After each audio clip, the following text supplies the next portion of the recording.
Life lessons, life lessons, life lessons, lickety-split. It's springtime, and many stores are selling plants. And last Saturday night, I was drawn to this outdoor display at Walmart. But I was horrified to see that most of the plants were dying. The containers were completely dry.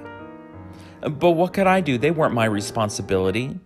I went in and did my shopping, but those plants were on my mind. So I bought a water at the checkout stand, and I took that water and poured it out on the plants that looked like they were in the worst shape. Life is like that, isn't it? People are dying of thirst all around us. Emotional thirst, spiritual thirst. They are wilting and discouraged. And at first we're like, well, that's too bad, but it's not my problem. But then God tells you to help. We can't help everybody, but we can help some.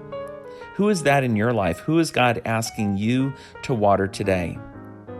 The next day I went back and the plants were even worse. So I bought another water and took care of a few more plants.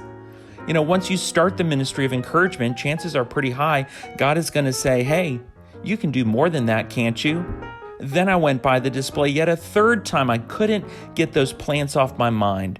The rest of those plants were crying out to me. So I went in and bought a gallon of water. Once you see God using you to help other people, to encourage others, God says again, you can do more, can't you?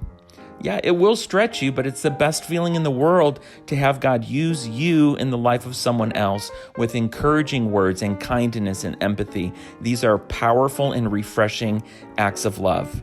By the way, at this point, I had also shared the plight of the plants with every Walmart employee I could find. I knew I couldn't afford to keep buying Walmart water to save Walmart plants. And just when I felt I was done, it was as if God was telling me to buy some of those plants. So I bought the worst tomato plant I could find and the worst pepper plants. I paid full price, though they were not worth that. And I took them home to my container garden. I replanted them, watered them, and fertilized them. It's now a few days later, and the banana plants are looking good. The tomato plant might not make it, but I'm hopeful. There are just the first signs of newly budding leaves on the stem. And that's just like God, isn't it? When we were dying, He redeemed us. He bought us, and He made us His own.